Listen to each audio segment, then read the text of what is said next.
I am sequestered in the hotel room. Anywhere you go, give it all. Hi guys, it's Emily, living in detail. I'm actually in Biarritz, which is a small oceanside city on the west coast of France. And I had expected to be sharing with you all of the beautiful sunshine as I walked along the beach. However, this was a very spur of the moment travel decision, and I made the decision to come down here before I checked the weather. And as it turns out, the weather is horrid this weekend, and it's really cold and raining and gray. I did come down yesterday and it was beautiful yesterday, which was very shocking, and I have some footage that I really look forward to sharing with you to show you Biarritz in the sunshine, and then also to show you Biarritz in the rain and how just one day to the next it just transformed. It was shocking how different it is. Yesterday you would never have thought that the weather could change as dramatically as it's changed. All that to say that this has been a surprising weekend already, and it's been surprising in more ways than just the weather. As you know, I am in the midst of the 67 TYBP challenge, which is a weight loss challenge, and I'm also in the process of sort of revamping my life and really actively pursuing better health, not just from a weight loss perspective, but from a mental health perspective, from a fitness perspective, from a spirit perspective, really wanting to bring more joy into my life and view everything in a much more positive way. As a result, I've been changing some habits, and what I have found that really came into focus this weekend with this trip is that there are things that are changing in my life, and it's really exciting, and my brain has not quite caught up with my body and my spirit. Or maybe it's one of the others that haven't caught up with my brain, but I think it's my brain that's the slowest one right now, and it's manifesting in really weird ways. And I know that mental health has been a big topic recently among the vlogosphere. I know that Beatrice Caruso and Holly Honjo and a couple of other people have been addressing how mental health is tied with weight loss. And I think that it's important to note that it doesn't matter how much weight you're wanting to lose or you're losing, there is an emotional and a mental health component to it. I don't think that we put on weight without having it have an impact on our mental health. And sometimes our mental health is what triggers us putting on weight. So whether you're wanting to lose 200 pounds, 100 pounds, 10 pounds, whatever it is, I think acknowledging how that affects mental health and identity is really important. And it also affects those around you. It's not just our journey, unfortunately, or fortunately maybe. Depends on how people react to the changes that you're making in your life. This vlog, I really wanted to focus on how changing habits sometimes happen quicker than our brain can keep up with. And it's something that came up this weekend in a couple of ways. One is that I've always identified myself as the fat girl. Ever since I was, in middle school, I've been the fat girl. Even when I wasn't necessarily fat, I was still the fat girl, which meant that I didn't stay the not fat girl for very long. I would be not technically fat for, a few months, maybe a year, and then the weight would come back on and even more weight would follow it. I think partly because in my head, I still didn't see myself as anything other than that fat girl. And when the world around me started reacting differently, I didn't know how to process that. Additionally, I didn't know how to process all the emotions that the removal of the weight uncovered.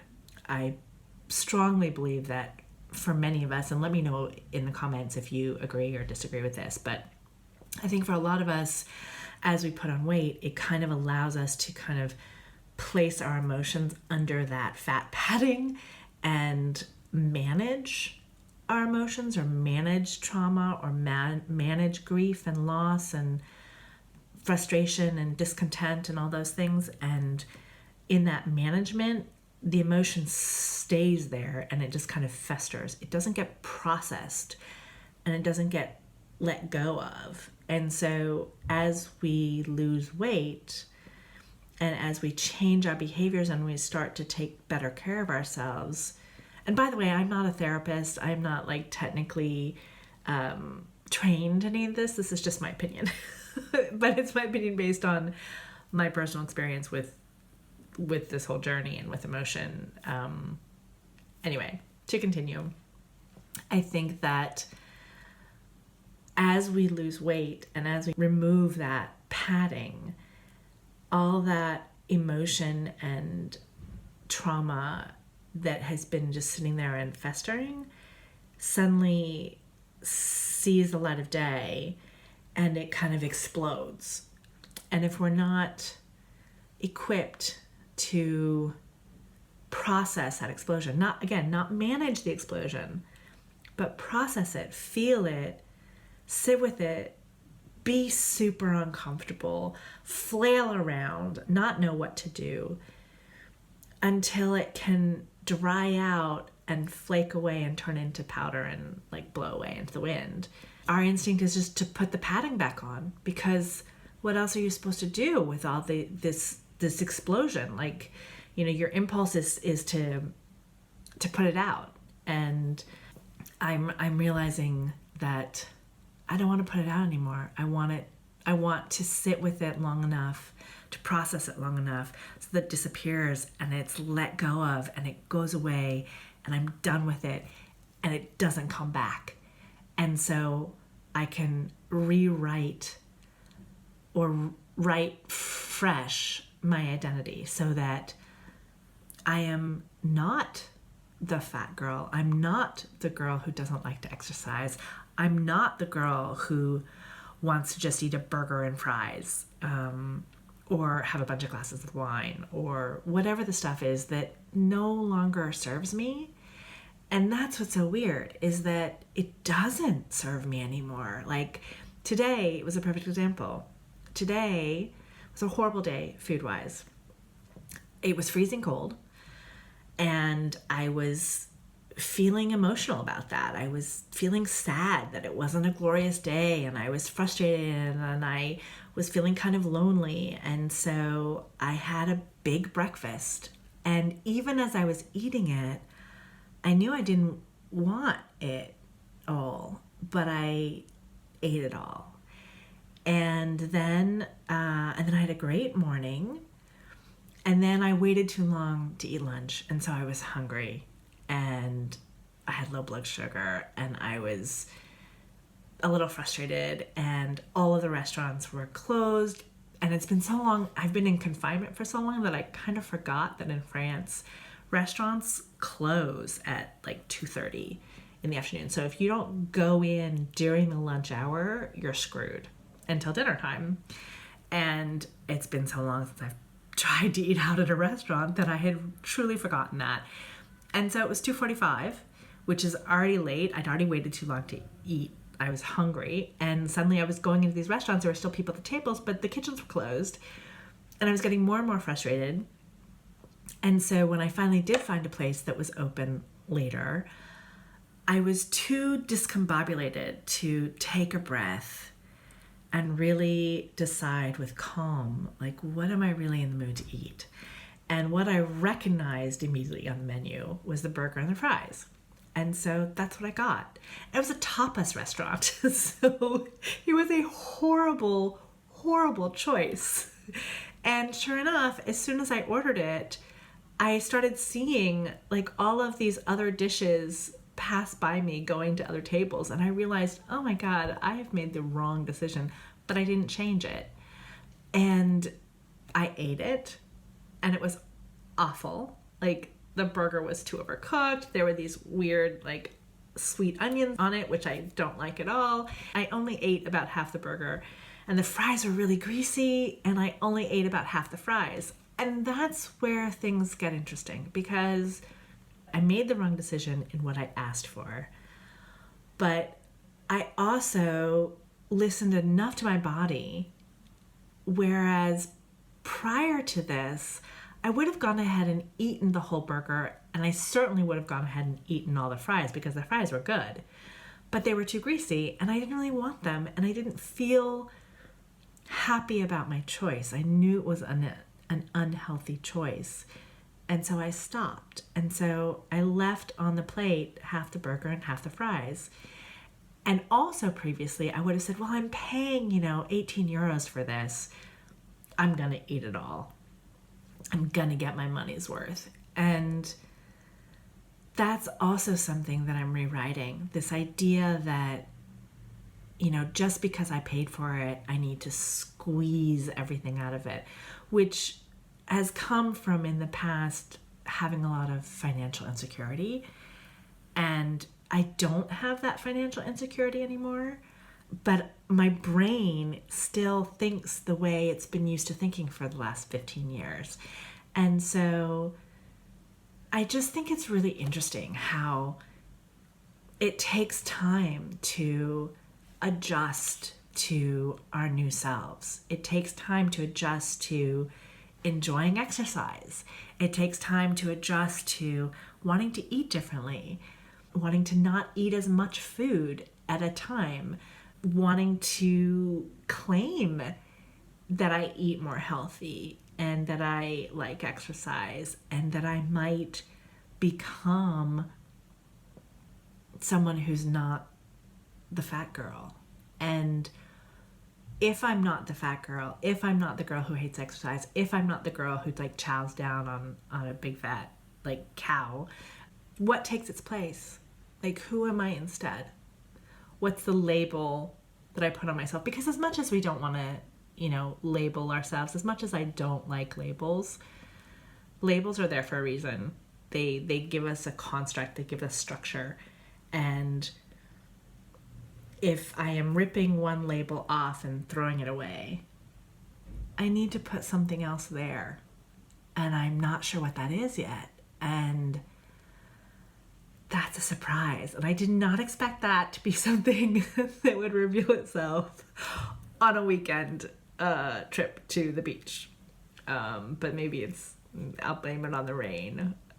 The other thing that I have come to realize on this weekend trip is that I no longer know how to travel solo. So I have been traveling for the past almost 2 years with my boyfriend, and we are no longer together. And this is the first trip since far before COVID that I have traveled by myself, and I have kind of forgotten how to do it, even though much of my adult life I've been a very comfortable, very adept solo traveler. I've traveled all over the world by myself, comfortably, happily. But I got really used to traveling as a pair. And now I'm having to relearn like how to make a dinner reservation by myself, to sit alone in a nice restaurant and be comfortable with that. How to have a conversation with a stranger because I'm alone and I want to talk to somebody. How to share moments that I'm experiencing, or be okay not sharing them and just having it be enough that I'm experiencing the moment and it doesn't need to be shared.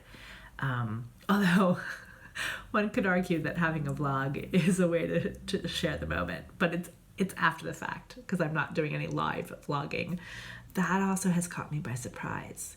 Just realizing that I changed my life pretty significantly about 2 years ago.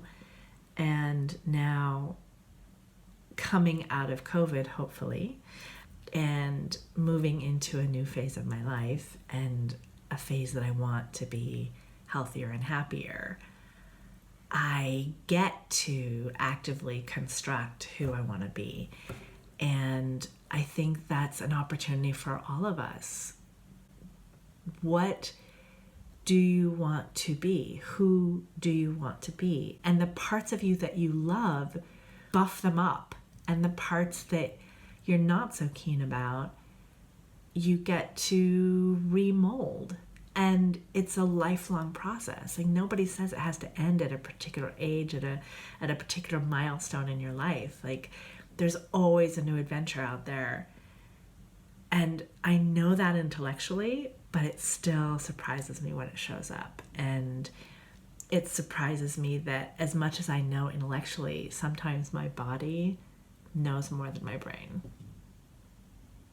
Kind of weird.